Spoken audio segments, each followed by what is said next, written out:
Tu pèses sur play? Ouais. Non, c'est rewind, ça. Pèse sur play. Excuse-moi. Non, play, coudonc. Le truc avec le triangle, là, à droite, là. Oui, je le sais. Non, mal le faire. Tasse-toi de là. Non, là. c'est correct. La ligne des mêlés. La ligne des mêlés. La ligne des mêlés. La ligne des mêlés. La ligne des mêlés. La ligne des mêlés. C'est la ligne des mêlés, là. La ligne des mêlés. Je comprends pas ce que tu veux. Voici la ligne des mêlés avec Arnaud Gascon-Nadon. Yes. Alors, on est rendu à combien d'épisodes, là, sérieux, là? Tu me l'as dit tantôt. C'est quoi l'épisode?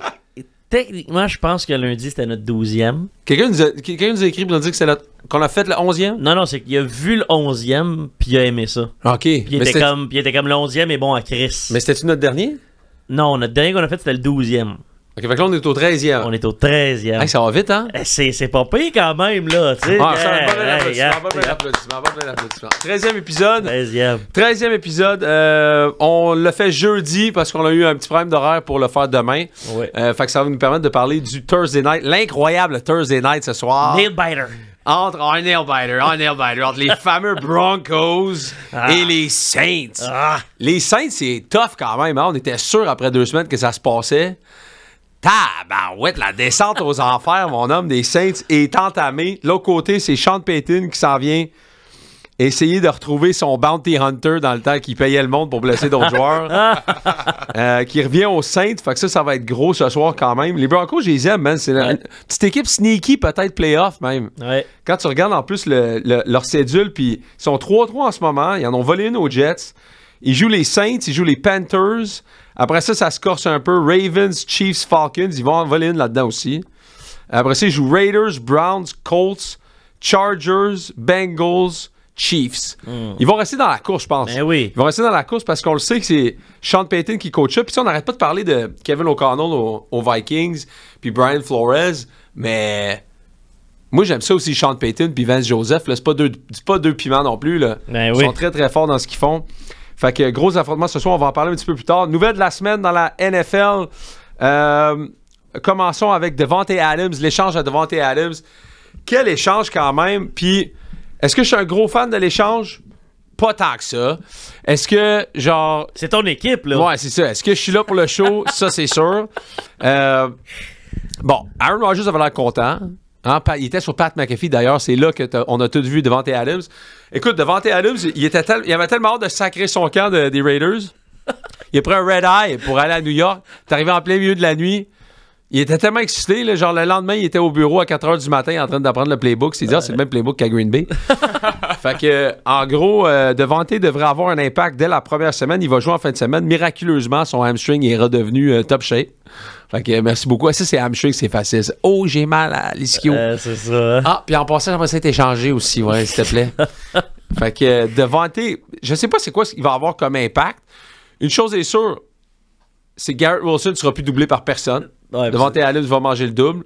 Garrett Wilson va être homme à homme à peu près à toutes les semaines. Fait que ça, c'est bon pour les Jets. D'un autre côté, Mike Williams. Tu sais, Mike Williams, c'est une grosse bébite quand même. Là, genre, depuis le début qu'il est au Chargers, on sait c'est quoi. Là. C'est un gars qui attrape des longues balles. C'est un gars qui est souvent blessé. Les Jets l'ont utilisé pendant un peu. Là. Il a été blessé pendant le camp. Il est revenu. Après ça, j'ai comme l'impression que la chimie avec Rodgers passait pas bien.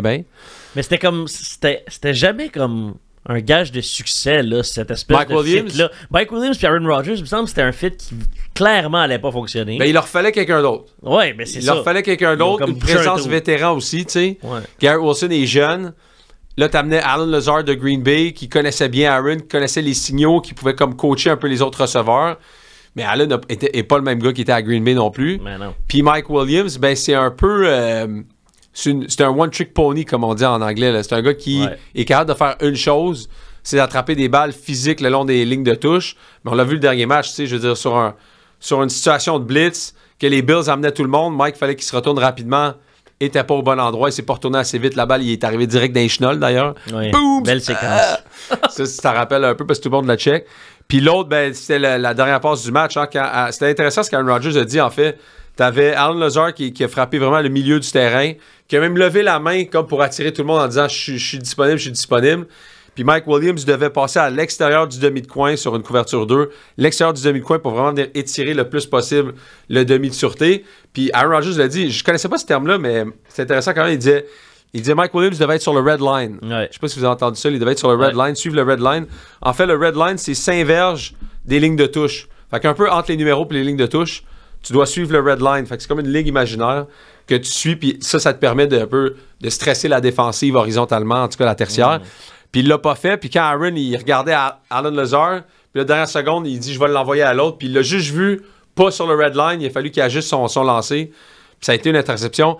Après ça, les gens parlaient, ils disaient « Aaron Rodgers, il blâme encore tout le monde ». Le clip a été pris après qu'il a dit qu'il a pas assez bien joué. Ouais. C'est ça la réalité. Classique. Quand il est arrivé sur le podium, il a dit « j'ai pas assez bien joué, c'était pas assez ». Puis là, les gens lui ont demandé ce qui s'est passé avec Mike Williams.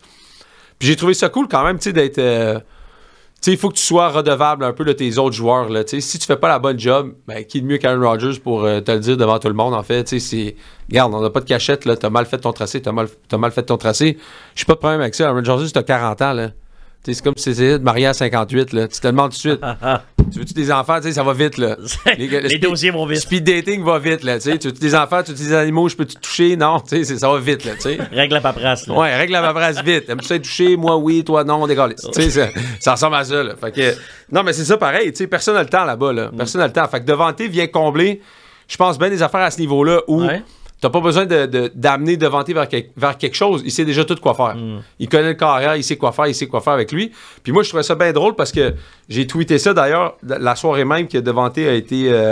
ou la journée où Devante a été acquis par les Jets. Moi, je me rappelle toujours de Randy Moss, là. Quand les Pats sont allés chercher Randy Moss aux Raiders, d'ailleurs. Ouais.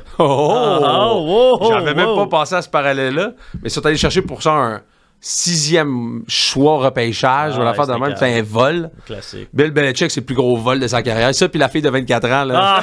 Tabarouette. Ça, c'est les deux pires vols de Bill dans l'histoire de sa carrière. Fait que Devante a 31. Quand les Pats ont ramassé Randy, il avait 31. Première saison avec les Pats, 1493 verges, 23 touchés. Je dis pas que c'est ça qui va arriver. Ben là, tu le dis, hein? Ben, ça serait cool en tabarouette, par exemple.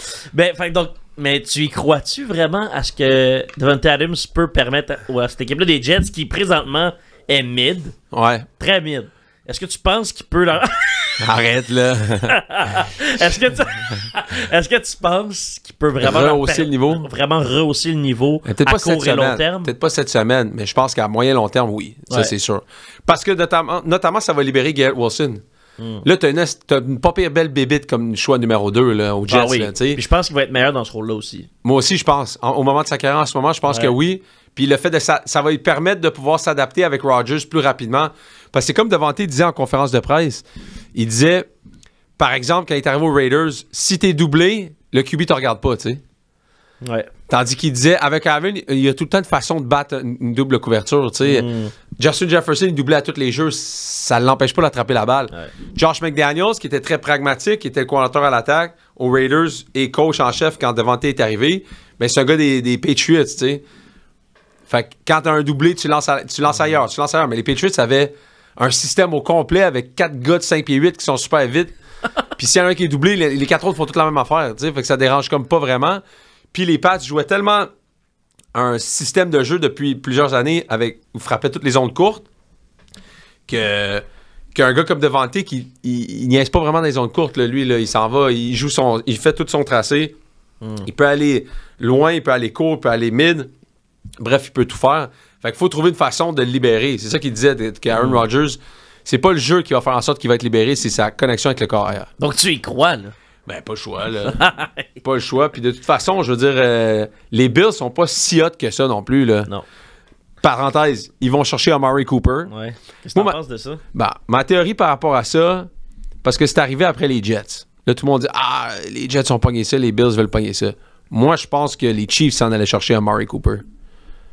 Moi, je pense que les Bills ont fait... Tout le monde nous a chié sa tête pendant le draft quand on a échangé notre choix aux Chiefs, puis ils sont allés chercher le gars le plus vite de l'histoire du draft. Je sais pas si le monde se rappelle de ça. Là. Ils sont allés chercher Xavier Worthy de Texas qui avait couru, je pense, 4-2-1 au Combine. Tout le monde nous a chié dessus, c'était le cas de Non, mais c'est vrai. Tout le monde dit, hey, gang de cave, Colin. Qu'est-ce que vous faites, tabarouette? Ils n'en ont pas déjà assez. Vous leur en envoyez un autre, bande d'imbéciles. Puis là, Ah ben là, moi, si je reçois un choix, tu sais, si le choix est bon, on dit oui, mais Colin, utilise ta tête, là. Andy Reid t'appelle pour te fourrer, là. Tu sais, peut-être pas. C'est bien dit, ça. Peut-être pas de même, là, mais en tout cas, tu sais, un petit peu quand même. Fait que moi, je pense qu'ils ont dû savoir que les Chiefs étaient intéressés à Amari ou juste se poser la question, tu sais. Parce qu'avant l'échange, les Browns avaient tout converti le salaire de Amari Cooper en signing bonus. Fait qu'ils l'ont payé. Fait que Amari vaut à peu près, je pense, 900 000 sur le cap salarial en ce moment. Fait que ça aurait été correct pour que les Chiefs aillent le chercher. Ouais. Fait que sûrement qu'il y avait peur que les Chiefs aillent chercher Amari Cooper. Moi, je pense que c'est plus un... Les Bills pensent aux Chiefs. Ils pensent pas aux Jets. Puis est-ce que tu penses que c'est un ajout qui va quand même aider leur offensive? Parce que, tu sais, je pense que Davante Adams n'aurait pas été un bon ajout pour les Bills parce qu'ils viennent de sortir, mettons, un peu de l'état de Stephen Diggs. Je suis bien d'accord avec toi. Puis je pense qu'Amari Cooper, rentre bien dans leur système présentement. Mais est-ce que tu trouves que c'est peut-être un ajout qui... un peu le même genre de question que Davante Adams, à court, moyen, long terme, c'est-tu quelque chose qui a du sens?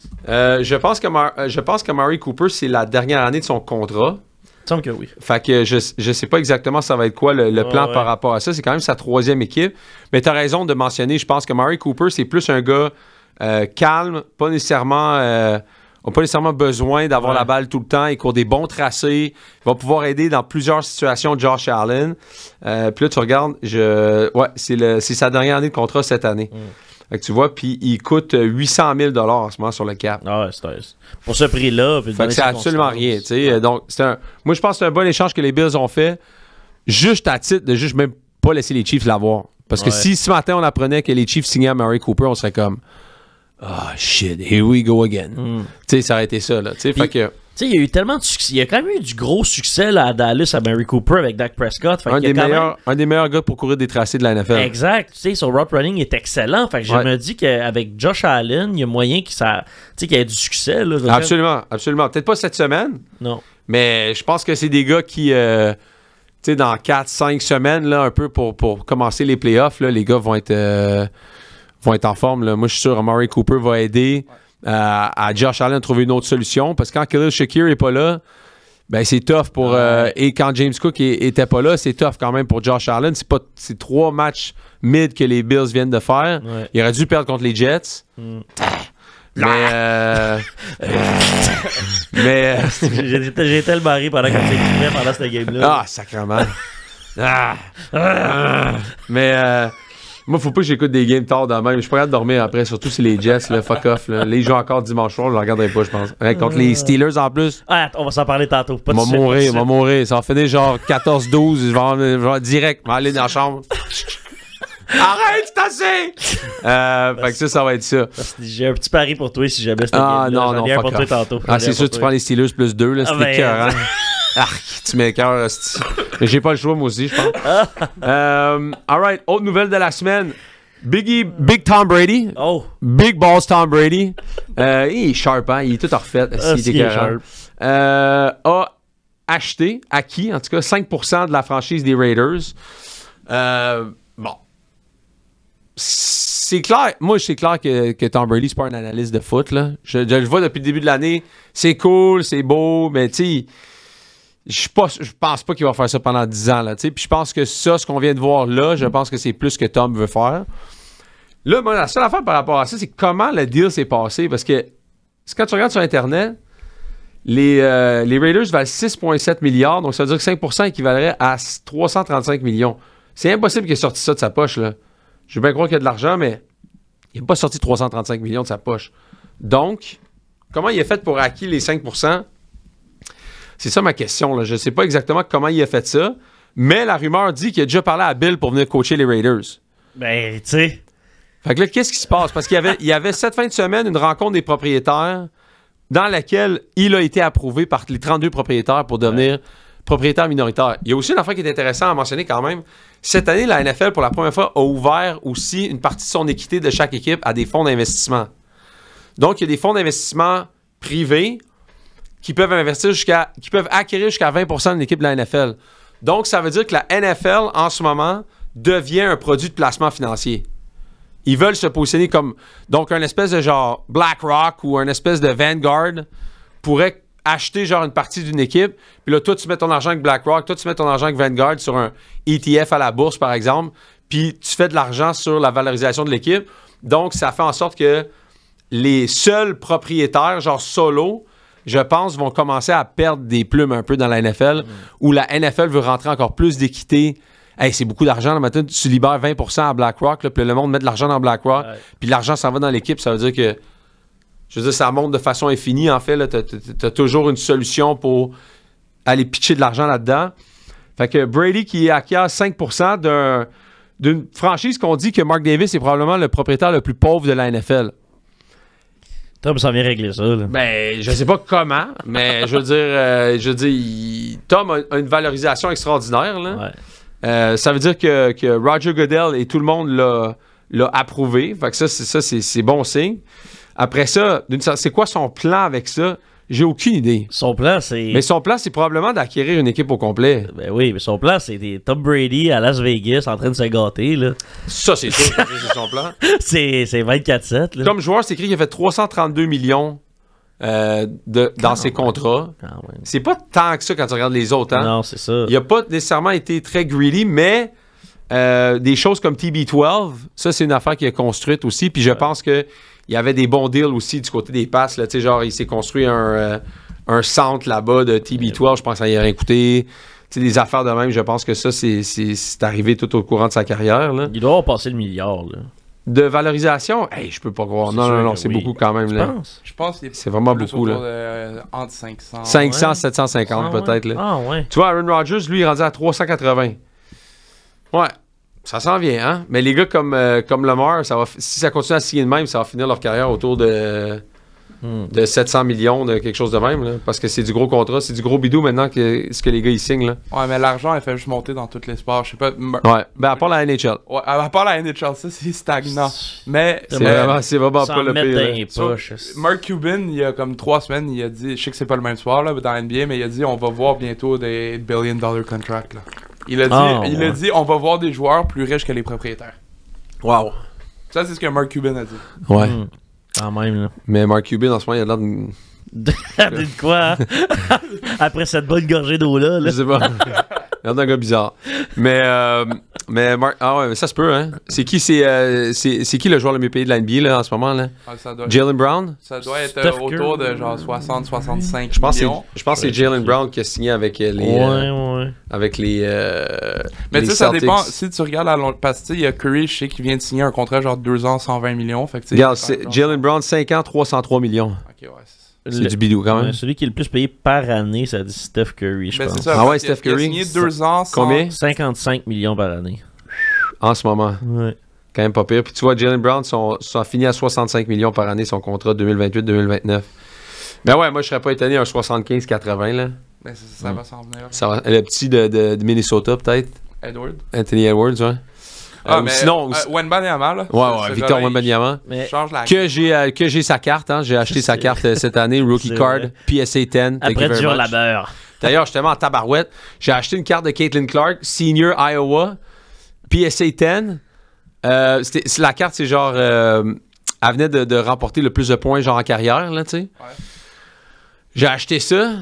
Aujourd'hui, je me fais chipper le truc. Je suis tout content, je l'ouvre. C'est genre... eBay m'a envoyé une auto Hot Wheels, genre pour les enfants de 4 ans. Ils se sont trompés de commande, les tabaslacs. J'étais là, hey, arc! Qu'est-ce que tu fais avec ça, tabarouette? Moi, si j'ai des messages, j'étais en tabaslac, en gros. Là. J'en reviens pas qu'ils m'ont envoyé un Hot Wheel. Qu'est-ce que tu veux que je calisse avec ça? C'est écrit en plus, c'est pour Arnaud, puis après ça, c'était une autre affaire. En tout cas, ils se sont mêlés raides, mais là, ils sont mieux de pas m'avoir perdu ma carte de Caitlin Clark, calisse. Parce que sinon, on va les retrouver, moi. Tu penses-tu que malgré que ce soit au niveau de poste de semi-propriétaire, penses-tu qu'il peut avoir un impact sur une franchise qui s'en va nulle part depuis plusieurs années? Tom? Ouais. Ben, tu penses-tu que la culture... Pas à 5%, mais je pense qu'il est rentré à 5 pour monter. Mais comment il va faire pour monter? C'est ça que je comprends pas. Mais tu sais, le fait qu'il soit rendu dans le building, tu penses-tu que ça peut avoir un impact en quelque part sur l'organisation en soi? Regarde, la première rumeur. Apparemment, il a parlé à Bill de devenir coach. Ouais. T'envoies-tu Bill aux Raiders? Je pense pas. C'est parce que c'est pas une équipe qui est proche d'être rendue. Puis il a pas été un bon directeur général dans comme ses 5-6 dernières années à New England. Fait que je le vois pas aller au repêchage puis rebâtir une équipe. Là. Il a été vraiment mid comme directeur général des Pats. Exact. Fait que je le vois pas prendre une équipe qui a besoin d'être rebâtie via le repêchage puis le faire. Là, en ce moment, les Raiders repêcheraient 11e. Est-ce qu'ils vont finir dans le top 5? Probablement. S'ils finissent dans le top 5, ils vont chercher Shedeur Sanders. T'envoies Shedeur Sanders avec Bill Belichick, toi? Puis Brock Bowers, là. Bonne chance. Bonne chance. Impossible. Parley Down, il hoche de la tête depuis 5 secondes. T'envoies Cam Ward aux Raiders avec Bill Belichick? Impossible. Mais je suis pas convaincu non plus de la classe de QB de cette année. Non. Shedeur, il est bon en tabarouette. Mais je te dis pas qu'ils sont mauvais. Cam Ward est bon, Shedeur est bon. Mais comparé à celle de cette année et celle de l'année d'après... Celle de l'année d'après, ce serait qui? Arch Manning. Oh oui, c'est vrai. Arch. Genre, Arch Manning avec Bill Belichick? Avec les Colts. Ah non, mais moi, je vois les fans... Check-les. Ça serait fou. Ah non, mais moi, je vois tous les fans des Giants sur les réseaux sociaux, ils disent... Arch Manning aux Giants. Ouais, on veut pas de QB cette année, on veut Tank encore, puis on veut Arch l'année d'après. Les Giants sont trop bons pour Tank à ce point-là, je pense. Ça serait fou. Ben là, ils ont plusieurs blessés, là. Ils ont plusieurs blessés quand même, là. Mais si ça va l'année prochaine. OK, bon, des affaires de même. Mais non, mais je sais pas, en fait. Je vois pas Bill reprendre les Raiders, là, pour vrai, là. Non. Parce que les Raiders vont finir bottom 5, moi, je pense, de la NFL. Ouais. Je sais que Mark Davis aime beaucoup Shedeur. Il a déjà eu une entrevue où il a dit, là, tu sais, genre, tu serais vraiment nice en silver and black. J'espère qu'il a dit ça en parlant de l'uniforme, là, pas à la P. Diddy. Mais. Sacrement. Mais, ouais, non. Tu serais beau en bobette, excuse-moi, en short serré, excuse-moi. Mark Davis, il a l'air d'un gars qui traînait des parties à P. Diddy, en tout cas, on va te le dire, là. Je pense que c'est même P. Diddy qui coupait les cheveux. Oh, sacre. Ouais. Fait que ça, c'est les nouvelles de la semaine. Y a d'autres choses qui ont attrapé votre regard? Non, dans les nouvelles de la semaine, tu sais, je pense. Ça ressemble à ça, là. C'est pas mal le tour, tu sais. Ça ressemble à ça, les nouvelles de la semaine? Nick Chubb de retour. Nick Chubb de retour, c'est vrai, en fin de semaine. Ouais. Excellent, ce Nick Chubb de retour, t'as bien raison. C'est un bon trade à aller faire dans les fantasy. Et je recommande à tout le monde d'aller lire. Il a pris une page du journal de Cleveland pour écrire. Un gros texte, là. Un gros texte à la ville de Cleveland pour les remercier puis dire à quel point. Allez lire, c'est vraiment inspirant, puis ça me donne envie de root pour lui à l'infini. Pour Nick Chubb, là, calme-toi, là, rooter pour Cleveland, là, pour Nick Chubb, juste Nick Chubb. OK. Juste Nick Chubb. Si quelqu'un s'y prend pour Cleveland, dehors. Prends la porte, dehors. OK, parfait. Alright, fait que ça, c'est ça. Donc, l'équipe qui te déçoit le plus à date dans la NFL, ce serait qui après 5-6 semaines? OK, l'équipe qui me déçoit le plus de la NFL jusqu'à maintenant...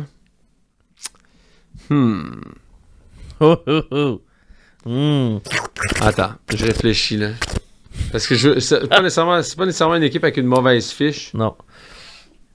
Tu sais, les Saints, je les trouve décevants après leur début de saison, mais c'est pas comme si initialement j'avais des grandes attentes envers eux. Exact. Mais la suite est décevante. Peut-être que les deux, je resterais. Les Bengals me déçoivent, c'est sûr, parce que je pensais qu'ils allaient gagner le AFC North, mais je te garantis que je jette pas mon stock des Bengals dans les poubelles trop vite. C'est ça. Puis on va en reparler plus tard au podcast. Là. Moi, j'aime bien mieux les Bengals que les Steelers là, pour faire les séries éliminatoires. Là. Ouais. Vraiment. Là. À part si les Steelers battent les Jets. Hein? Ouais, mais tu sais, quand tu regardes la cédule des Steelers, ils jouent les Jets, les Giants, après ça, Commanders, Ravens, Browns, Bengals, Browns, Eagles, Ravens, Chiefs, Steelers. Moi, tout ce que j'ai entendu, c'est 2 games contre les Browns, fait que 2 victoires assurées. Attends, là, tu prenais pour eux il y a 30 secondes. Là, le nouveau fan day. Non, mais tu sais, juste regarde les 4 dans la game des Steelers. Eagles, Ravens, Chiefs, Bengals. Ça se peut que ça finisse un gros 0-4 pour les Steelers. Ouais. En plus que là, ils changent de carrière, Russell Wilson. Ça, on pourra en parler tantôt. Là. Go Steelers. Go Steelers. Fait que non, je vais dire l'équipe qui me déçoit le plus, je vais dire c'est les Eagles. Les Eagles, hein? Ouais. Je vais dire les Eagles. Parce que gros début de saison contre les Packers, Saquon Barkley utilisé en malade. Ouais. Là, la semaine passée, ils ont gagné quoi? 20-16 contre les Browns. Saquon inexistant après une semaine de congé. Sirianni qui s'engueule avec des fans. Ouais. C'est un shit show. C'est n'importe quoi, les Eagles. Puis ils sont 3-2 en faisant n'importe quoi. Ouais. Cette division-là devrait même pas être proche. Là. Les Eagles sont de loin la meilleure équipe sur papier de cette division-là. Puis ils traînent la paire, puis tu regardes 106 points marqués, 112 points contre. C'est pas normal. T'as Vic Fangio, coordinateur défensif le mieux payé de la NFL. Ouais. Il y a des bons joueurs partout, à l'attaque, à l'offensive. Une des meilleures lignes à l'attaque de la NFL. Pour moi, c'est pas normal. Puis l'équipe qui me surprend le plus, ben écoute, je vais rester dans la même division, je vais dire les Commanders. Ah oui, clairement. Ouais. Tu sais, je veux dire, les Commanders, quoique... Après que tu les aies motivés, hein? Je les avais pris pour gagner la division. Mais je dois dire qu'ils me surprennent quand même pas pire. Parce que Jalen Daniels est vraiment fort.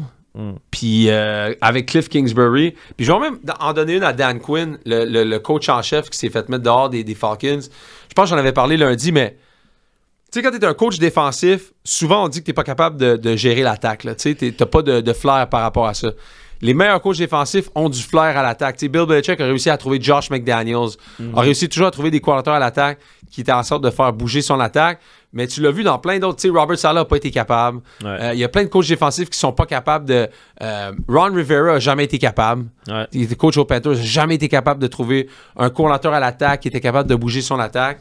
Puis je vais le donner à Dan Quinn. Dan Quinn, quand il est arrivé à Atlanta, il a trouvé Kyle Shanahan. Il l'a amené avec lui à Atlanta. Ça a rocké l'attaque d'Atlanta en malade. Là. Je pense que Matt Ryan avait été MVP. Bref, il aurait dû défoncer les Pats ce Super Bowl-là. Ça n'a aucun tabarouette de sens que les Pats aient gagné ce Super Bowl-là. Hey, je pense qu'il faisait 8 verges par jeu dans toute la game. C'est un massacre. Là. Les Pats, ils ont pas arrêté. Ils ont arrêté une fois, je pense. C'était un fumble. Hightower, puis ça a changé la game. Mais en fait, c'était... Puis on en reparlait en plus cette année, quand on parlait de fin de match, comme cours, reste les Bengals, t'as pas d'affaire à courir, il faut que tu lances la balle. Quand Shanahan a essayé de lancer la balle avec Matt Ryan, il était pas arrêtable la game. Fait que. Mais c'est Dan Quinn qui est allé le chercher. Puis encore là, cette année, Dan Quinn va chercher Cliff Kingsbury. Puis c'est pas parce que Kingsbury a pas eu d'offre, là. Non. Il est allé le chercher pareil, puis il l'a closé.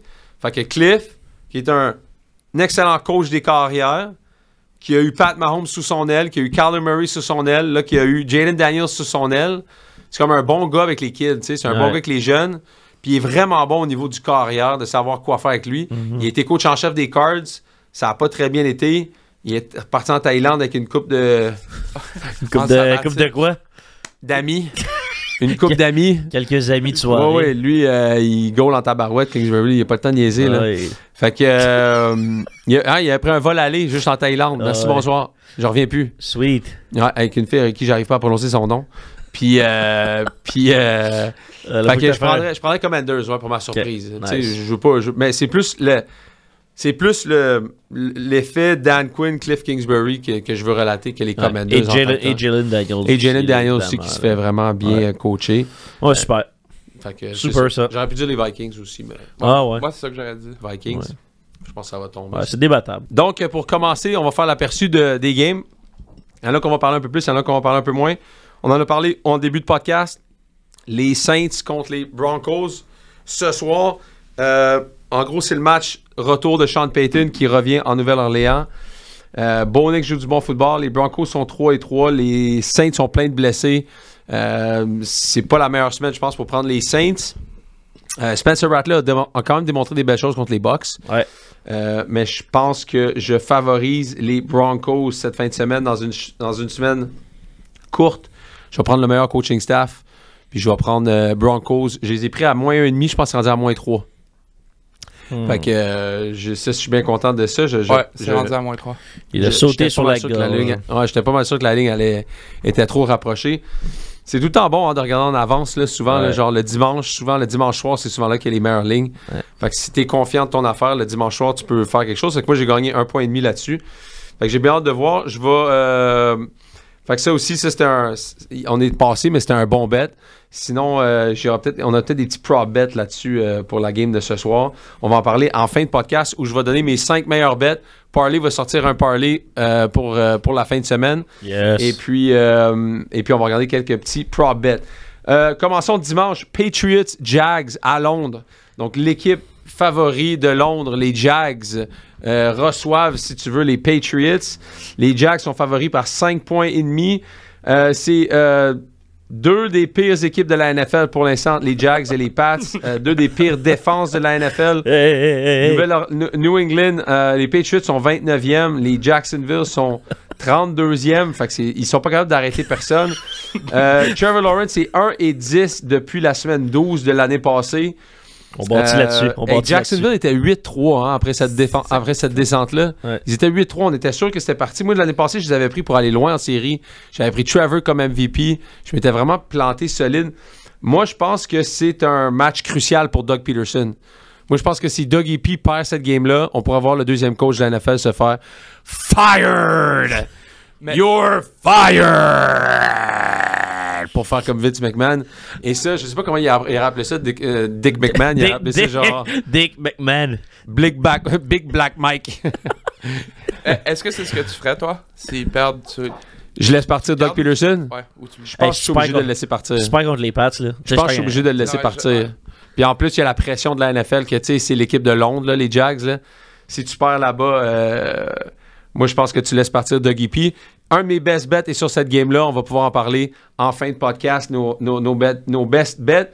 Puis si vous aimez vraiment ça, nos bets, lâchez-nous un petit commentaire ou quelque chose pour nous envoyer un petit message ou un commentaire. On pourrait peut-être faire un podcast juste de bets qui sortirait sûrement le vendredi ou le samedi. Yes. Fait que ça serait pas très long, sûrement 20-25 minutes, quelque chose de même, où on donnerait nos meilleurs bets pour la semaine. Est-ce qu'on avait d'autres choses pour ce match-là? Les Pats gagnent. Drake May. Toi, tu prends les Pats? Drake May. Pour gagner upset? Ah, upset. Il va y avoir des upsets cette fin de semaine. Il va y avoir des upsets. Moi, je pense que Drake May a pris un rythme la semaine dernière. Ouais, en fin de match, ouais. En fin de match, bon, évidemment, Texan, on est en train de se faire égorger, je comprends. Ouais. Mais... Ah, il avait de l'air bien. Il a montré des belles choses. Il a bien lancé une grosse balle en fin de première demi aussi pour aller se toucher contre une très bonne défense. Fait que, bon, OK, la route, on s'en va à Londres, ouais, t'as raison. Patination. Ouais, non, t'as raison. T'as raison. Moi aussi, il me stresse un peu cette game-là. Mais des fois, faut ravaler sa salive un peu puis prendre le bet quand même. Tu vas te réveiller pour checker cette game-là? Oh, ouais, je vais checker, c'est sûr. Moi, je me réveille pour toutes les games. La lampe est déjà là. Juste dire aussi, la semaine passée, les favoris sur la route ont été 9-0. Fait que cette semaine, attendez-vous à que ça arrive pas. Ouais. Les favoris sur la route en semaine 5 et 6 ont été 12-0 against the spread. Faut le faire quand même, là. Fait que cette fin de semaine, attendez de voir un changement. Ça, c'est mon idée par rapport à ça. On saute à Titan Bills. Pour l'instant, la ligne est à 9. Moi, la défensive des Titans, très bonne, là. Mais c'est pour ça que je trouve que la ligne est tellement élevée en ce moment. Elle est très élevée. Ça serait un bet à prendre plus 9, là. Mais moi, je suis d'accord. Oh ouais, je pense que la ligne... Je dis pas qu'ils vont gagner la game. Amari Cooper vaut pas un point cette game-là, 0. Peut-être même pas un demi-point, là. T'sais, il va servir à quoi? Il va avoir genre... Mais on est sûr qu'il va jouer, là? Je sais pas s'il va... Il est pas blessé? Non, mais... Pourquoi il jouerait pas? Parce que... Baker Mayfield est arrivé un mercredi à Los Angeles, il jouait le samedi. Là. Je vais croire que Amari... C'est une situation un peu différente. Amari... Puis tu sais, même Devante Adams, il arrive dans un système qui connaît. Ouais, genre, ouais. Devante il a l'air joue. bien plus motivé. Devante joue. Ouais, Devante joue. Cooper, on va voir. On va voir. J'ai essayé de lire un peu là-dessus, puis il n'y avait rien de clair. OK. Titans accorde seulement 263 verges par match. Ils sont premiers dans la NFL. 137 verges par la passe. Ça aussi, c'est premier. C'est quand même... c'est pas facile d'être premier par la passe quand tu perds toutes les games, hein? Fait que vous y croyez, là, Titan, là. Ben, moi, je crois que la ligne est trop élevée à 9, là. Je crois que la ligne est beaucoup trop élevée. Puis quand tu regardes, en plus, je regardais tantôt sur pff.com.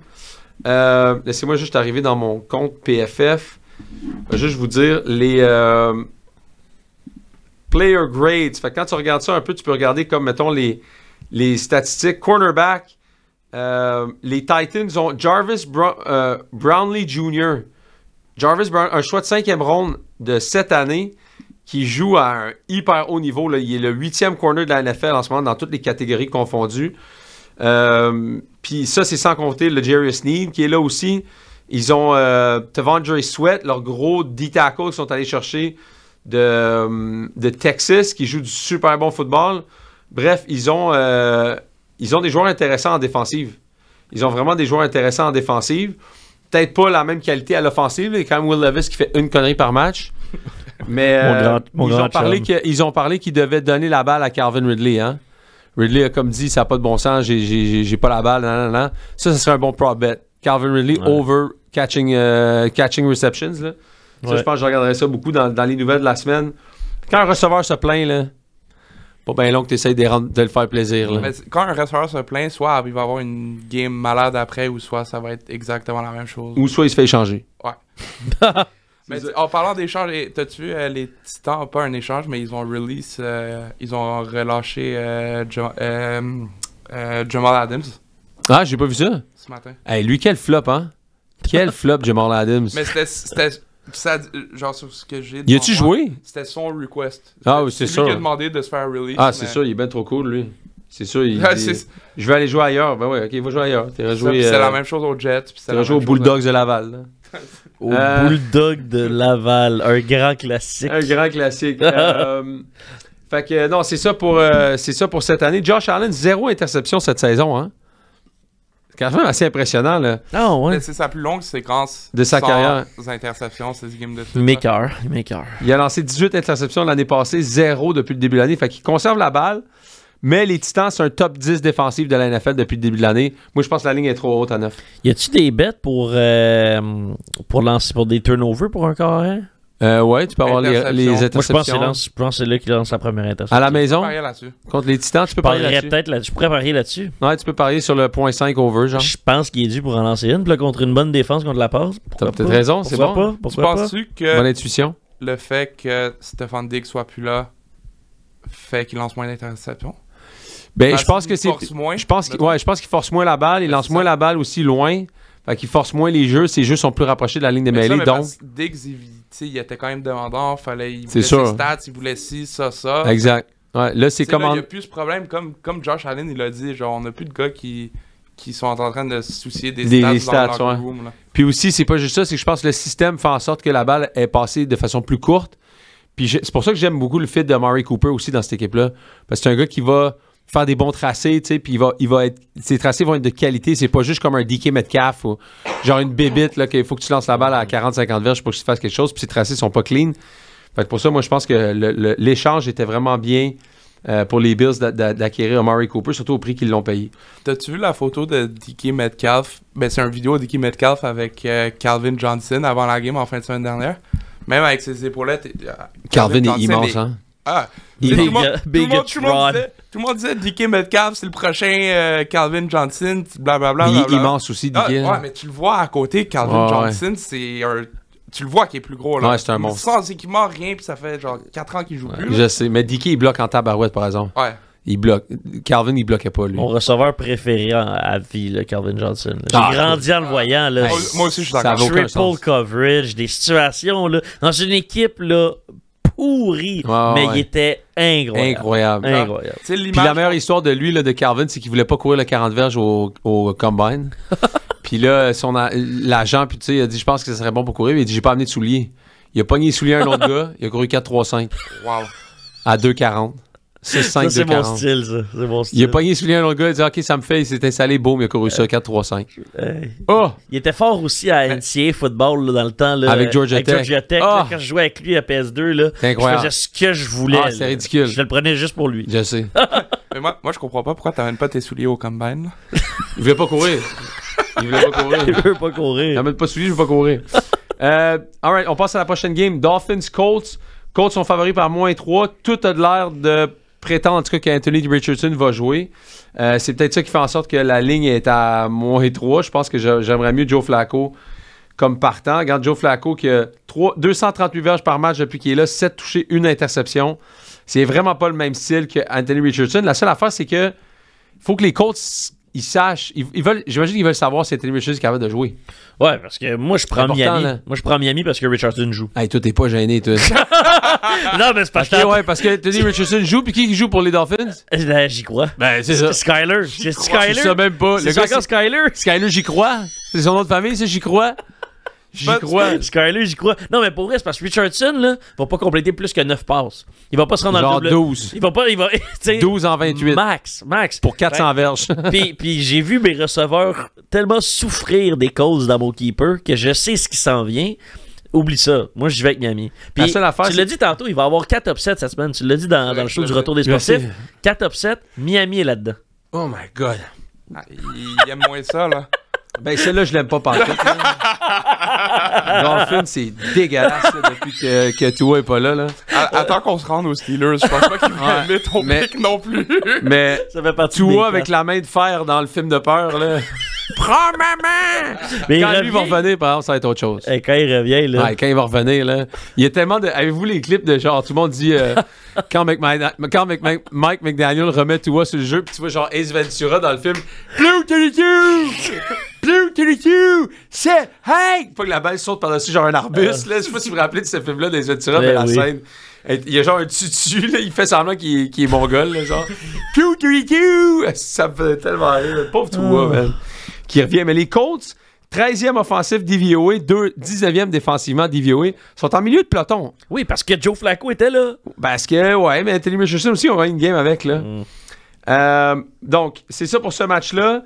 Mais j'aime les Colts. J'aime Shane Steichen, en fait. Je pense que Shane Steichen, c'est un excellent coach. Ouais. J'aime beaucoup ce gars-là. Puis, écoute, j'ai pas de problème. J'aime mieux regarder Anthony Richardson. Honnêtement, j'aime mieux regarder Anthony Richardson que Joe Flacco. Ben là. Joe Flacco, j'ai envie de m'ouvrir les veines. Anthony Richardson, j'ai envie de me pendre. Il y en a un qui est genre un peu moins violent que l'autre. C'est comme ça que je le vois, honnêtement. Là. Non, mais j'étais allé de voir Flacco. Là. Je le voyais avant que j'étais avant ma puberté. Là. Ça va être correct. Là. Il était pas le fun avant que j'ai des poils. Il est pas plus de fun depuis que j'ai des poils. J'allais tellement dire une vulgarité. Ah, t'aurais pu le dire. Ouais, j'allais dire, t'as commencé à te passer des poignards regardant Joe Flacco. C'est ouais, non, j'ai pas commencé à faire ça. Non, c'était pas Joe Flacco. Non, c'était Kate Winslet dans le Titanic. J'en ai parlé tantôt. Ouais, c'est là que j'ai commencé à mastiquer le pipeau. Le pipeau. Le pipeau. On l'avait jamais entendu, ça. La Zwiz. La Zwiz. La Kesh. En tout cas, plein de beaux surnoms. Alright. On est tout pour cette game-là, je pense. Blue 32! Blue 32! Alright. Une game que j'aime beaucoup et que j'ai un best bet là-dedans aussi. Lyon Vikings. Ça a commencé, je pense, la ligne était à 3. Je pense du côté des Vikings, c'est rendu à 1,5. Fait que l'argent s'en va beaucoup du côté des Lions. C'est le duel entre les deux meilleures équipes DVOA depuis le début de l'année. S'il y en a qui ne savent pas encore c'est quoi, c'est DVOA, c'est Defense Valued Over Average. Donc, c'est un peu la note que tu as en fin de match, dépendamment de la qualité de ton adversaire. Donc, ça prend pas juste... Tantôt, je vous donnais des stats des Titans. Les Titans, c'est global. Ça prend pas en termes... Tu sais, la meilleure défensive DVOA, c'est pas les Titans. Pourtant, ils ont la meilleure défensive de total par match. Donc, quand tu regardes vraiment DVOA, c'est contre ton adversaire. Viking premier, Lyon deuxième. Donc, on a pratiquement presque les deux meilleures équipes de la Ligue en ce moment. Et il y a plein de cotes de Power Rankings qui mettent les Lions premiers. Hein. La seule affaire avec les Lions, c'est qu'ils ont peut-être perdu leur meilleur joueur la dernière game. Ça leur fait vraiment mal. Ouais. Moi, je pense que ça va leur faire mal en tabarouette. Puis, il n'y a pas tellement de gars pour remplacer ce qu'Aiden Hutchinson était en train de faire. Et ils ont perdu l'autre allié qu'ils avaient en début d'année, Marcus Davenport. Les deux sont blessés pour l'année. Ouais. Mathieu Betts doit se ronger les ongles un peu en ce moment parce que ça a été fun qu'ils soient encore là. Ouais. Il aurait peut-être pu voir un peu de temps de jeu. 8e match, ça c'est... Parley nous a sorti tantôt. 8e match entre les deux meilleures équipes DVOA en saison régulière depuis 2010. L'équipe numéro 2 est 5-2 dans ses matchs Moneyline. Est-ce que c'est Moneyline? Ben ouais, c'est Moneyline. C'est Moneyline. Donc, donc là, les Lions seraient comme l'équipe numéro 2. Là. Exact. 5-2 Moneyline. C'est intéressant, ça. Les Lions sont 2-0 sur la route cette année. Aaron Jones, qui est comme pas mal la bougie d'allumage des Vikings depuis le début de l'année, là, joue pas. Depuis qu'il joue pas, c'est pas la même offensive. Ils sont moins explosifs, je trouve, depuis qu'Aaron Jones ne joue pas. C'est un duel de division, donc ça va être une tabarouette de grosses games. Le over-under, je pense qu'il est à 48 maintenant. Je pense plus qu'il est encore à 50. Je vais aller voir. Je sais pas, il est à combien.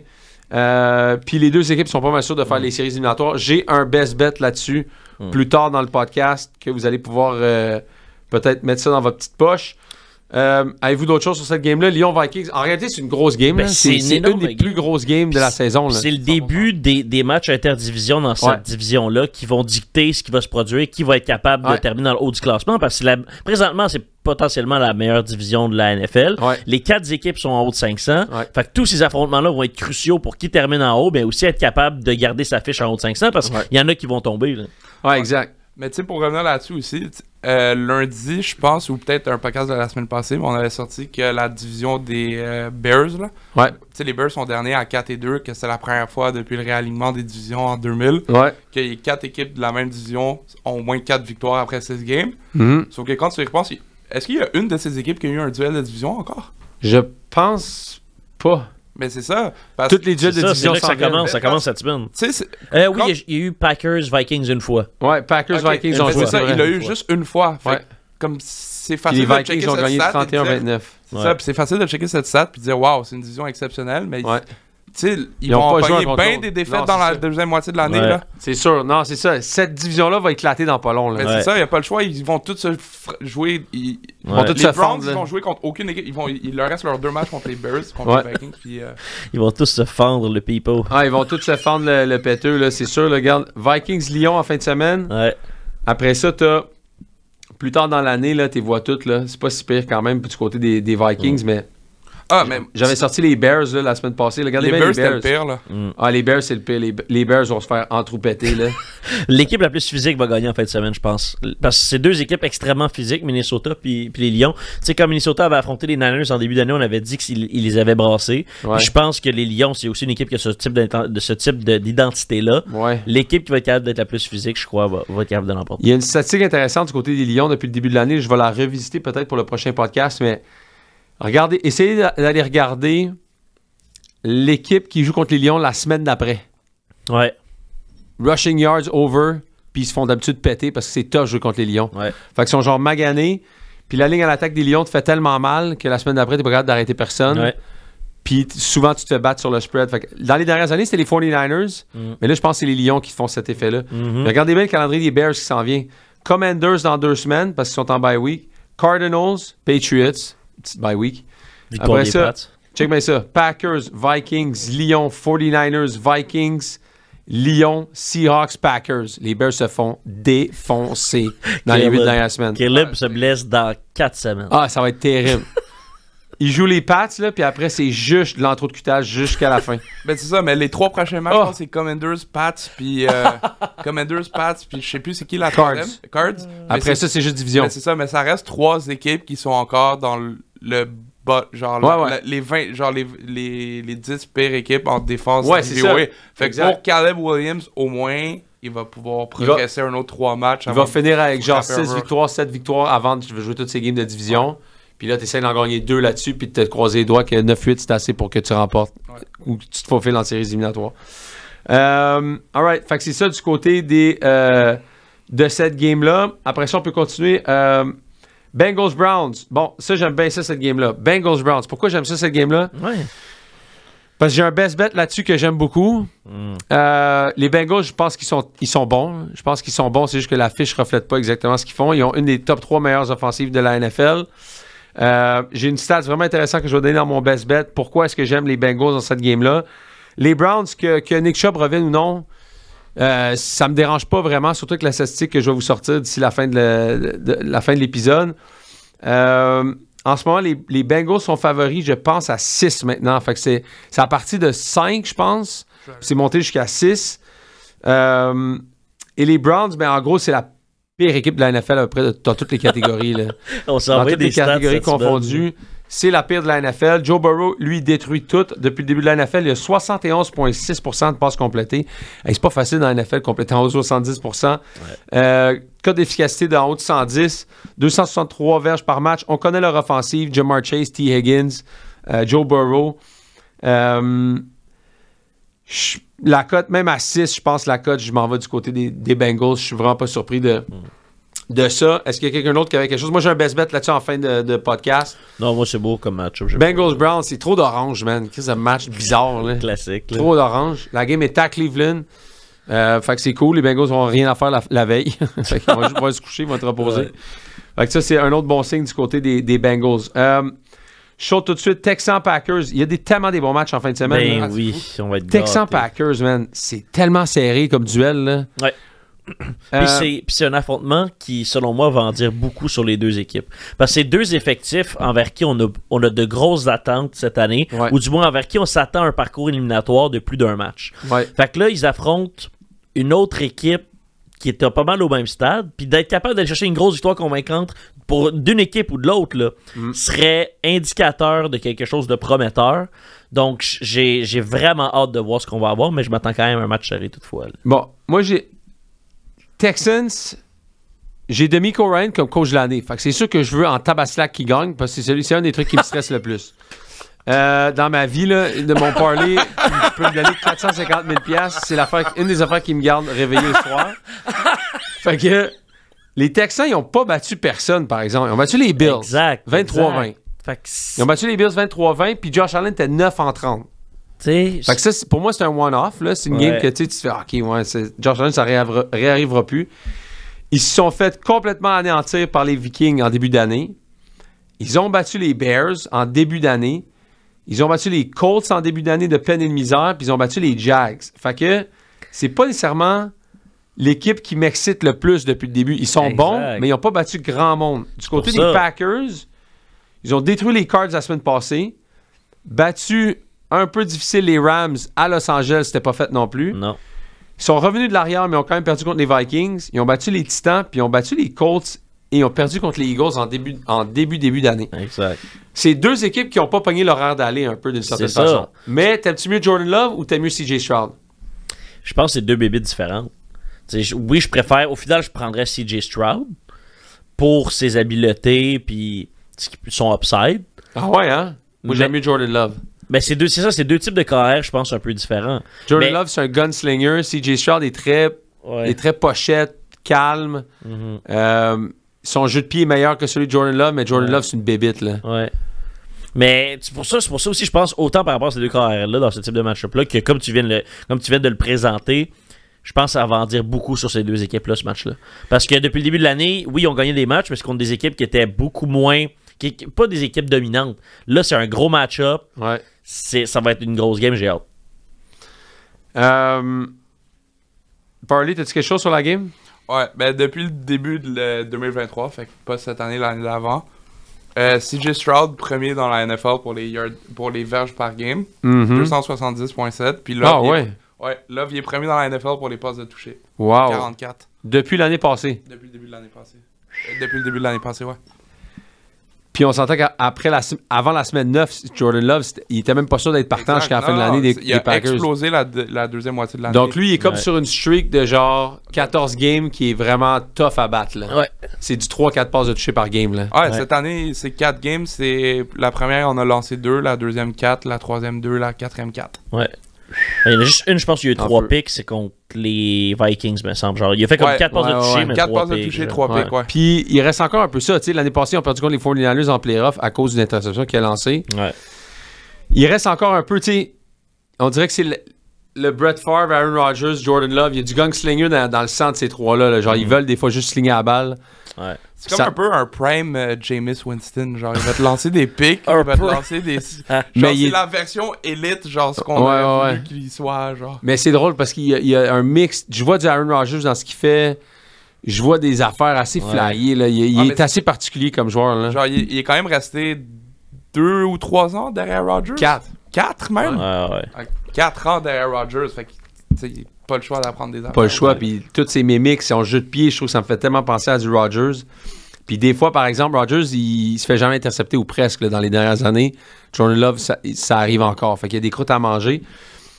Moi, j'aime beaucoup la défensive des Packers. On n'en parle pas beaucoup, là. Ouais. Mais c'est elle qui a le plus de revirements depuis le début de l'année. Xavier McKinney est incroyable. Je pense qu'il est rendu à 5 interceptions. Leur demi de sûreté qu'ils sont allés chercher. On parle pas beaucoup de cette défensive-là. Mais même la défense de Houston, elle est deuxième. Et la défense de Houston aussi. Cette année. Physique, exact. La défense de Houston. Là, exact. Puis moi, l'affaire qui me fait penser, qui me fait un peu pencher du côté des... Attends. Ce qui me fait penser du côté des Packers, c'est Jordan Love. Moi, c'est Jordan Love. Parce que là, c'est une bébite. Et Matt LaFleur.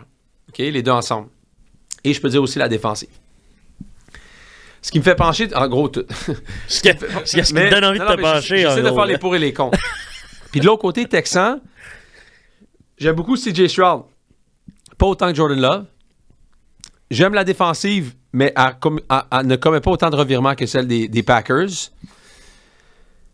Et j'aime DeMeco Ryan contre un coach de l'arbre généalogique à Kyle Shanahan, parce que lui, il vient de ça. Fait que la grosse statistique de Brian Flores contre les coachs qui roulent la même attaque que Shanahan, on se rappelle, Brian Flores a battu tout le monde là, en début d'année. Là, il a battu Kyle Shanahan, il a battu Matt LaFleur, il a battu toute cette gang-là, parce que Brian Flores connaît bien ce système-là. Mais DeMeco Ryan aussi, il était dans tous les meetings. Il était dans tous les meetings des 49ers, c'est là qu'il a appris. Fait que il connaît très bien cette attaque-là. Là. Il connaît les schémas, il connaît les comptes, il doit connaître les appels, il doit tout connaître. Puis sa défensive joue très bien depuis le début de l'année. C'est l'affaire la plus stable des Texans depuis le début de l'année, c'est la défensive. Mais là, tu dis, Texans, sur la route, contre les Packers, c'est vraiment tough. Je sais vraiment pas que... Si à 2,5, je pense que je prendrais les Packers, mais à 3,5, je prends les Texans. Ouais. C'est là où la cote est là en ce moment, puis... Ça va être un bon match. Ça va être une tabarouette de belle On est game. gâtés. Ah, ça va être une très belle game. La seule affaire poche, c'est que les deux... Cette game puis les Vikings, les deux sont à 1 heure. Je sais. Puis classique, il va pas avoir un hostie de poste qui va le présenter à part un stream. Il va falloir que tu te ramasses sur un stream ou tu te ramasses ou sur DAZN. Là. Ouais, moi, je suis sur DAZN. Mais classique, si t'as pas DAZN, là, ouais. c'est des games qui se trouvent pas. Là. T'as envoyé un lien. Ouais, moi j'arrange de quoi. Bangfootball.com. T'as envoyé un lien. Attends-moi ça, toi. Il y a un pipeau. Il y a 2-3 pipeaux. Des liens pour toi. Alright, on passe une prochaine game. Seahawks-Falcons. En gros, je pense que les Seahawks, on a compris un peu, là. Oui. On a compris un peu. C'est peut-être pas l'équipe qu'on pensait que... Moi, j'étais pas stressé du tout. Là. J'étais pas... je pensais vraiment pas que les Seahawks allaient être quelque chose d'impressionnant cette année. Ils le sont pas. Ils sont 3-3. Ça fait 3 défaites consécutives. Les Falcons m'impressionnent plus que les Seahawks m'impressionnent, pour être honnête. Ouais, Kirk Cousins. Kirk Cousins joue du bon football. 734 verges à ses 2 derniers matchs. 5 passes de toucher, 1 interception. Une cote d'efficacité de 106. Atlanta, c'est 10e DVOA, 6e en attaque, 20e en défense. Fait que là-dessus, le coach n'a pas fait encore sa job de coacher la défensive pour qu'elle soit dans un top 10. Puis l'attaque roule, par exemple, parce que c'est quoi encore le nom du coach des Falcons? C'est Raheem Morris, qui est un spécialiste de la défensive, qui était avec Sean McVay. Lui, il est supposé de rehausser la défensive. Ils sont 20e en ce moment, malgré l'ajout de Matthew Judon en début d'année. Puis les Seahawks, c'est drôle, hein? On parle tout le temps de Mike McDonald puis de la défensive, l'ancien coordinateur à la défensive des Ravens qui a signé là comme coach en chef. Mais tu sais, c'est ce qu'on se disait il y a quelques semaines. Donne-moi 2 joueurs, toi, de la défensive des Seahawks. Donne-moi en 2. Non, c'est ça. Oublie. Qui qu'on connaît des Seahawks? Donnez-moi les joueurs que vous connaissez de l'équipe. Le corner, Devin Witherspoon? Ouais. Mais donne-moi les joueurs que tu connais, là. Tyler Lockett. Okay. Ah, là, on parle pas juste de... Non. Kenneth Walker. Zach Charbonnet. C'est juste des gars à l'attaque. Ouais. C'est juste des gars à l'attaque. Ouais. Fait que, on parle de la défensive des Seahawks depuis le début de l'année, mais la seule affaire qui fonde bien, c'est l'attaque. Ouais. Fait que, je veux dire, faut que tu te rallies à ça. Fait que... Puis l'attaque de Seattle, s'est fait détruire par les Lions, qui n'ont pas nécessairement la meilleure défensive non plus de la NFL. Ils ne sont pas fait détruire. Ils ont réussi à performer quand même. Mais je veux dire, quand tu regardes les atouts que les Seahawks ont, sont tous à l'attaque, ils ne sont pas en défensive. Puis leur attaque n'est pas assez dominante. Comme autant bonne qu'elle est, elle n'est pas assez dominante pour qu'ils puissent se fier uniquement à ça pour gagner des matchs. Exact. DK Metcalf, c'est pas un très bon receveur de passe. Mais moi, je l'aime, mais comme il est pas... Tu l'aimes parce que tu le regardes sans chandail puis c'est trop cute. Mais je veux dire... Parce que lui et Megatron lui ont donné un bonheur. Tu aimerais l'avoir une soirée dans l'amour, une soirée de l'amour avec toi, c'est ça? Avec Calvin Johnson aussi. Ouais, avec Calvin Johnson. Parley, c'est aux anges. Avec le vrai Megatron. Le vrai Megatron. Le vrai. Ok, mais pour changer de sujet, là, parce qu'on va pas rester là-dessus, là. Ouais, si tu veux. Mais c'est la maison de l'amour, hein? C'est comme ça qu'on appelle ça? La maison de l'amour. Ah, c'est bon, là? On t'écoute, Parley. On t'écoute. Bref, interlude. On t'écoute. Qu'as-tu à dire? Qu'as-tu à dire? Une stat assez surprenante sur Jackson Smith Njigba. Njigba? Ouais. Depuis qu'il est dans la NFL, il y a eu aucune game. Il y a eu une game seulement avec plus que 70. Je sais. 75 receiving. Puis cette année, c'est supposé un peu d'être son année où il allait exploser. Là. C'est ça, c'est juste une fois cette année qu'il y a eu genre 12 catchs, 140 verges. Ouais, parce que Tiki Metcalf fait tout le temps la balle. Ouais. Puis il est pas capable de courir un tracé à part en ligne droite. Ouais. Pas mal juste ça. Là. Dans le dernier match, là, on l'a vu, là, genre... il se fait juste passer en avant du visage. Arrête d'en rire un peu, là. Je sais. Ça m'aide pas, ça. Non, ça m'aide pas. Seattle, premier par la passe, par exemple, à tous les matchs, ça veut dire, en gros, il tire l'arrière tout le temps. Ouais, mais c'est ce que j'allais dire. C'est comme du garbage time. Exact. Il tire l'arrière tout le temps, fait que ça veut rien dire. J'ai checké les stats à Geno Smith tantôt. C'est comme, tu sais, toujours autour de 300 verges par game, 250. Mais dans chaque game cette année, il y a eu seulement une passe de toucher, puis dans... Tu sais, souvent 1-2 interceptions. Genre, je pense qui tu prends pour gagner la division, Falcons ou Buccaneers? Les deux sont à 4-2. Ouf. J'ai avec les Bucks. Moi aussi, j'irai avec les Bucks. Plus complet, je pense. Ouais. Puis moins cardiaque. C'est pas leur première année, tout le monde ensemble. Ouais, moi aussi, je prendrais les Bucks pour gagner ça. Puis il y a une plus grosse continuité. Todd Bowles. Buccaneers, ils jouent les Ravens. les Falcons la semaine d'après, ça c'est gros. Ouais. J'ai vu la cote en ce moment, genre à 1,5. Ça serait, si vous voulez aller better une bonne cote, allez better Buccaneers en 2 semaines pour reprendre une revanche contre les Falcons. Buccaneers, après ça, c'est les Chiefs, 49ers. Ouf! Ça, Giants, Panthers, Raiders, achetable. Chargers, achetable. Cowboys, achetable. Panthers, Saints. Oh, ils ont une bonne fin de calendrier, les Bucs, là. Ouais. Ils peuvent, là-dessus, c'est beaucoup de matchs, tu sais. Justement, ils ont un gros affrontement cette semaine, eux autres. Là. Ah ouais, ils jouent contre les Ravens. Après ça, s'ils gagnent contre les Falcons, perdent contre les Chiefs, disons, perdent contre les 49ers. Après ça, c'est 1, 2, 3, 4, 5, 6. C'est 7 victoires, possiblement, dans leurs 10 dernières semaines. Fait qu'ils finiraient peut-être avec 11 victoires. Ouais. Ça va être tough à rattraper, ça. Alright, fait que ça, c'est ça pour cette game-là. Eagles Giants, je l'ai dit depuis le début, les Eagles, c'est une des équipes qui me déçoivent le plus depuis le début de l'année. Retour de Saquon Barkley à New York. Ouais. J'ai hâte de voir comment il va être reçu à New York. Les Eagles se cherchent encore beaucoup, là, je veux dire. Homme à homme, il lance la balle à A.J. Brown. Si c'est zone, ils savent pas quoi faire. Jalen Hurts court, mais on dirait qu'il court pas aussi vite qu'avant. Les Eagles, par exemple, ont gagné 5 de leurs 6 derniers matchs contre les Giants. Les Giants sont vraiment blessés. Malik Neighbors va jouer. Je pense que j'ai vu. Fait que Malik Neighbors va jouer. Mais Andrew Thomas, leur left tackle, étoile, est blessé jusqu'à le restant de l'année. Ça, c'est gros, là. Poor Daniel. Ouais, c'est très gros. Kayvon Thibodeau aussi, je pense. L'autre allié défensif est peut-être blessé aussi pour une longue durée sur le IR. Puis tu sais aussi, tu viens de dire qu'ils ont gagné 4 des 5 derniers matchs, mais la seule défaite qu'ils ont eue, c'était le dernier match, puis c'est le dernier match de la saison l'année passée, puis eux, ils s'étaient genre blessés un peu, ils voulaient pas prendre de risques. Ils jouaient pas. C'était Tyrod Taylor qui jouait pour les Giants. Genre, j'ai regardé le game log un peu, il y avait du Tyrod Taylor, Denis DeVito. Non, c'était n'importe quoi. Dans la game de l'année, les Eagles. Ouais. Mais tu sais, les Eagles, ils voulaient gagner la game, parce qu'ils étaient sur une séquence de défaites en rentrant en playoff. Mais genre, Jalen Hurts n'a pas joué la game au complet. Donc. Ouais.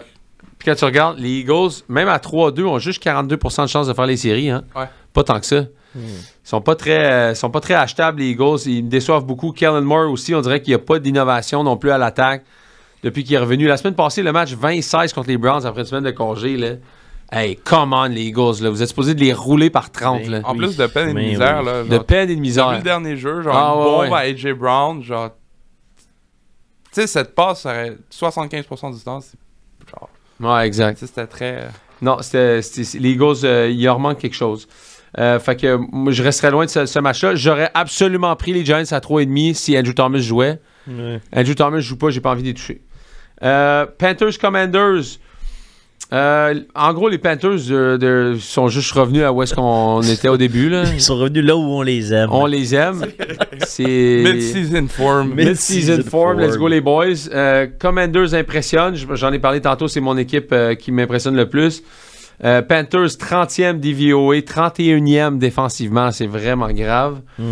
En gros, ils n'ont plus personne. Hein. Derek Brown, leur meilleur joueur, s'est blessé en début d'année. Puis Washington, deuxième meilleure attaque DVOA de la NFL. C'est gros quand même. Deuxième meilleure attaque, mais 28e défensivement. Mais c'est comme j'en ai parlé tantôt de mon équipe surprise. Dan Quinn va faire en sorte que cette équipe-là s'améliore défensivement. C'est une question de temps, je pense. OK, mais de temps d'ici la fin de l'année passée. Okay. Moi, je pense que je leur donnerais, tu sais, regardons la défensive des Commanders, genre week 13 peut-être, là. Puis il pourrait vraiment, franchement, s'améliorer. Je pense que tu donné une saison à ce gars-là. Benjamin Saint-Just n'a pas une très bonne saison. Hein. C'est fait vraiment péter contre les Ravens. Là. Il se fait cibler, mais tu sais, il est souvent man-to-man. Il est souvent tout seul. Il n'y a personne pour l'aider. Non. Ils n'ont pas vraiment de tertiaire. Ils sont pas capables de trouver quelqu'un d'autre. Lui, il est une pièce stable depuis quelques années. Mais c'est comme leur corner numéro 1, puis il devrait pas être corner numéro 1, il devrait peut-être être 2 ou 3. Là. Ouais. Mais c'était pas comme un slot à la base aussi. C'était un slot, quand il y avait plus de profondeur. Mais là, il est rendu corner numéro 1. Puis écoute, là, c'était même les commentateurs disaient « It's a tough day for Benjamin Saint-Just ». Ouais, je l'ai entendu aussi, son nom. Ça. Tough day, là. Tough day. Zay Flowers, je l'avais dans sa petite poche. Mais il leur manque de profondeur. Puis leur choix, ils ont repêché un demi de coin l'année passée, ils ne l'avaient même pas. Comment il s'appelle encore Emmanuel Forbes mais si de Mississippi State, je pense. Si t'as un choix de repêchage qui te fait pas habiller, c'est parce qu'il y a quelque chose qui fonctionne pas. Là. Vraiment pas. Là, genre, pour pas te faire habiller, là. Ouais, c'est ça. Il l'habillait pas l'année passée, puis là, il l'habille même pas cette année. Alright, Chiefs, Ravens. On va closer ce podcast-là bientôt. Chiefs, Ravens, gros match. Chiefs, 49ers, sorry. Gros match. Revanche du Super Bowl. La cote en ce moment est à +1. Chiefs +1. On a un best bet d'ici la fin de la... Moi, j'ai un best bet là-dessus d'ici la fin. En gros, c'est Ravens, c'est les 49ers sans Christian McCaffrey, par exemple. Là. Ouais. Ça, c'est un peu plate quand même dans ce sens-là. Mais ça reste que les 49ers, Kyle Shanahan, c'est ce qu'il fait. Là. Il est capable de rouler après n'importe qui en poste de porteur de ballon, puis ça va quand même bien. Quand même surpris que les 49ers soient favoris. Là. Dans tout ça, là, quand même très surprenant quand même qu'à une fiche de 3-3, t'es favori à la maison contre les champions défendants back-to-back du Super Bowl. Là. Puis c'est fou quand même, hein, parce que c'est deux équipes qui ont réussi qui n'ont pas réussi à s'échapper de la gang des blessures post-Super Bowl, là, parce que c'est deux équipes qui ont été vraiment maganées. Mais c'est quand même deux équipes qui ont réussi à maintenir un bon rythme de croisière puis à se donner bon, évidemment, les Chiefs, c'est une très bonne chance de faire les séries, là, comme c'est clair qu'ils vont les faire, là, mais comme malgré les blessures, puis tu vois que c'est deux bonnes organisations, parce que malgré toutes ces pertes-là, ils ont trouvé une façon de continuer à performer à un haut niveau. Là. Puis, tu sais, dans le cas des Niners, bon, évidemment, c'était un peu plus tough, là, mais quand même, je pense que ça démontre à quel point c'est des organisations solides. Ouais, exact. Ça, c'est sûr. Puis, ils sont bien coachés. Tout va bien de ce côté-là. Puis là, Ricky P, il pratique cette semaine. Là, c'est là que ça repart, là, Ricky P. Là. Ah ouais, je sais. J'espère juste qu'il joue. J'ai un best bet tantôt pour ça. Raiders-Rams, brièvement, je pense que les Raiders se font déclasser. Je pense que les Raiders, la perte de Devante, pas sûr exactement ce qu'ils vont faire. Ça a l'air d'une équipe qui cherche beaucoup.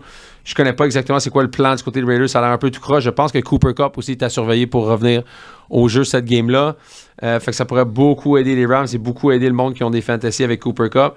Ravens-Buccaneers, je prends lundi soir, je prends les Ravens. Oh, on pourra en reparler lundi, hein? On n'est pas obligé d'en parler tout de suite. On va en parler lundi pour le podcast. On peut en parler lundi aussi. Ah, c'est vrai, c'est lundi, ouais. On va en parler plus lundi. Jets Steelers, on en a parlé en masse. Pourtant, j'ai un best bet là-dessus aussi, malheureusement, qui va vraiment chier. Mais en gros, je sais pas qui prendre. Je sais pas qui prendre dans ce match-là. J'ai envie de dire que les Jets vont gagner. Dommage qu'on manque de temps. J'avais tellement des bonnes questions pour toi par rapport à ça. Là. Non, il faut qu'on mette fin au podcast. All right. Est-ce que Devante va changer grand-chose dans le match? Je pense pas. Est-ce qu'il va changer quelque chose à long terme pour cette offensive-là? Je pense que oui, par exemple, mais pas cette semaine. Steelers, ça reste Steelers à la maison. C'est sûr que c'est pas facile. Qui vous avez dans cette game-là, vous autres? Ben, aussi, c'est Russell Wilson qui joue. Là. Russell Wilson devrait jouer, ouais. Ça, je suis pas sûr que c'est bon pour les Steelers non plus. On va voir, mais Justin Fields, il a rien fait d'extraordinaire. Non. Il a gagné. 4-2, ouais. Je pense que ça va être une offense quand même qui donne un look. Moi, je pense qu'on va voir les deux carrières. Ah, tu penses? Je pense qu'on va les deux. Je pense que ça va être deux looks différents. T'sais, Fields courait quand même beaucoup. Je pense que Russ, ils vont lui demander de lancer un peu plus. Ouais. Je pense pas que ça va fonctionner tant que ça. Non, moi non plus. J'ai hâte de voir, mais je pense qu'il fallait qu'il l'essaye une semaine. Ouais, il faut qu'il l'essaye. Il faut qu'il l'essaye. Puis ils sont 4-2, mais ils sont pas fous non plus, tu sais. Ouais. C'est comme on n'a pas l'équipe pour compétitionner en séries éliminatoires. 100%. Fait que tu sais, qu'est-ce qu'on peut aller faire, qu'est-ce qu'on peut aller voir de Russell Wilson. Victoire des Steelers. Victoire des Steelers? Victoire des Steelers. Regarde, on va commencer tout de suite les best bets, OK? Best bet de la semaine, OK, de ma part. OK? On va commencer par celle-là, d'ailleurs. Best bet, Mike Tomlin, home underdog en carrière, 65%, le coach le plus profitable de la NFL. Comme home underdog. La game en ce moment est à 2, je pense. 2,5. C'est à 2,5. Steelers plus 2,5. Ça, c'est un de mes best bets. Steelers plus 2,5. Je prends quand même les Jets pour gagner la game. Et Moneyline, donc. Et Moneyline, ouais. Mais je dirais Steelers plus 2,5. En gros, tu paries sur Mike Tomlin. Meilleur head coach de la NFL comme home underdog. Un autre best bet que j'ai. Chiefs plus 1. Un de mes best bets de l'année, en fait, depuis le début de l'année. Je m'en fous des 49ers. C'est Pat Mahomes. Pat Mahomes, comme un underdog dans sa carrière, est 11-1-1 contre le spread et 10-0 sur la ligne. 10-3 sur la ligne. Donc, tu le prends against the spread ou tu le prends sur le money line, Patrick Mahomes, can't go wrong. C'est rare qu'on a une opportunité comme ça. Là. C'est vraiment rare. Hey, t'as plus 1. Là. La dernière fois, je pensais au Super Bowl dernier, contre les 49ers, je l'avais frappé encore. Ah, c'est ça, je l'ai eu encore. Je l'ai pogné underdog Toutes les playoffs, je pense qu'il était underdog contre les Ravens, il était underdog, il gagnait contre les Dolphins, Ravens étaient underdogs, 49ers étaient underdogs. As-tu dit 13-0 Moneyline underdog? 10-3 Moneyline. 10-3, ok. Quand Pat est underdog. 10-3. Okay. Sinon, c'est 11-1-1. Je pense qu'il est 12-0 à ses 12 ans à game. Ça peut, mais la stat que j'ai pogné tantôt, j'ai juste trouvé ça. Ouais, c'était pas les 10 derniers. Là. OK, un autre de mes best bets. Bengals-Browns. Je prends les Bengals moins 5,5. Sheldon Rankins, le nose tackle tout étoile des Bengals. En gros, il arrête la course depuis que Sheldon Rankins est revenu. Ils étaient à 5,3 verges par jeu qui donnaient leur défensive avant que Rankins revienne. Depuis que Rankins est revenu, c'est 4,5. C'est le 3e meilleur total derrière les Broncos et les Titans qui sont 2 et 1 respectivement de donner des verges par jeu. Donc, sur 4,5, la défensive, c'est beaucoup ressaisi du côté des Bengals, surtout contre la course. Puis Kevin Stefanski est 8 et 16 contre le spread en division. Fait qu'on parle des Bengals, 2e meilleure attaque de la ligue. On parle des Bengals qui, là, depuis 3 semaines, ont la 3e meilleure défensive yards per play de la NFL. Je prends les Bengals à moins 5,5 pour couvrir et battre les Browns à Cleveland. Un autre de mes best bets, Vikings, moins 1,5 à la maison. Les Lions, c'est 65 pressions sur le carrière depuis le début de l'année. Sur les 65, il y en a 45 qui ont été faites par Aiden Hutchinson. Oh. Aiden Hutchinson ne jouera plus. Les Vikings ressortent d'un bye week. J'aime les Lions, mais je pense que la perte d'Aiden Hutchinson fait mal. Puis les Vikings reposés, ils ont eu 2 semaines pour se préparer pour cette game-là. La cote était à 2,5, elle est rendue à 1,5. J'ai sauté dessus à 1,5. J'ai pris les Vikings 1,5. En plus, c'est un des meilleurs avantages à domicile de la saison. Et mon dernier best bet pour vous autres, je vais peut-être en publier d'autres sur mon Twitter ou sur mon Instagram. Mon dernier best bet, c'est les Jaguars, moins 5,5 à Londres. Les favoris à Londres depuis le début qu'on a fait ces voyagements-là, c'est 65,6 %. Quand même. Fait qu'on est dans des bonnes cotes quand même. Parley, as-tu quelque chose d'intéressant pour en fin de semaine? Tu nous envoies tout ça peut-être en fin de semaine? Ouais, je vais l'envoyer en fin de semaine, mais je viens juste de regarder pour le fun la game de ce soir. Là. Ouais. Puis les Broncos à moins 2,5, j'aime ça. Ah, moi aussi. Beaucoup. Moi, je les ai pris à moins 1,5, moi. Ouais, mais là, même à moins 2,5. À moins 2,5, ouais. Olave est pas là, Shahid est pas là. Ouais. Carr, je viens de voir que Carr, ils disent doubtful, mais genre, c'est sûr, il joue pas. Il joue pas. Fait que là, Spencer Rattler comme recrue. Là, j'ai checké les props là, ouais. Pour voir c'est qui a les plus gros props. C'est pour le plus de receiving yard, le premier c'est Camara à genre 36,5 son props. Ouais. Puis l'autre c'est attends, ils ont aucun receveur. Non, c'est Bobby Means, je pense. Ah, ils ont aucun receveur, ils ont rien en fait. Bob Means. Un que tu pourrais prendre, c'est Spencer Rattler over rushing yards. Ouais. Ça pourrait être intéressant ça parce que il va falloir qu'ils se démerdent, il va falloir qu'ils courent. Puis les Broncos, tu pourrais prendre over leur rushing yards aussi, ils veulent peut-être écouler le clock puis piler en face des Saints. J'en ai juste un, évidemment c'est mes passes, là, mais Demario Douglas, son over yards, il est à 47,5. La semaine dernière, je pense qu'il reach les 100 verges là, avec ou pas loin là, avec Drake May. Là, fait que sa cote est encore basse. Ouais, c'est bon. Là-dessus, là, mais peut-être sauter là-dessus parce que c'est à lui que c'est son first target de loin. First target, puis les Jacks sont pas capables d'arrêter personne. Non. OK, c'est bon. On va en publier sur... je vais republier les plateformes. Si Parley, tu nous envoies un Parley, je vais le mettre sur ma plateforme avant les games de samedi. Bon, ben écoute, c'est tout pour notre... C'était combien de épisode? 12e. 12e épisode. Merci à tout le monde d'avoir été là. 13e, c'est vrai, excuse. 13e. Si vous aimez le petit contenu des best bets, enfin, laissez-nous des petits commentaires, likez, partagez toutes les plateformes que vous nous voyez sur YouTube. Un petit like, un petit suivi de la ligne des mêlés. Merci beaucoup. Spotify, tout l'audiovisuel. Merci aux boys d'avoir été là encore une fois aujourd'hui. Bon week-end de football à tout le monde. Ciao. Yes.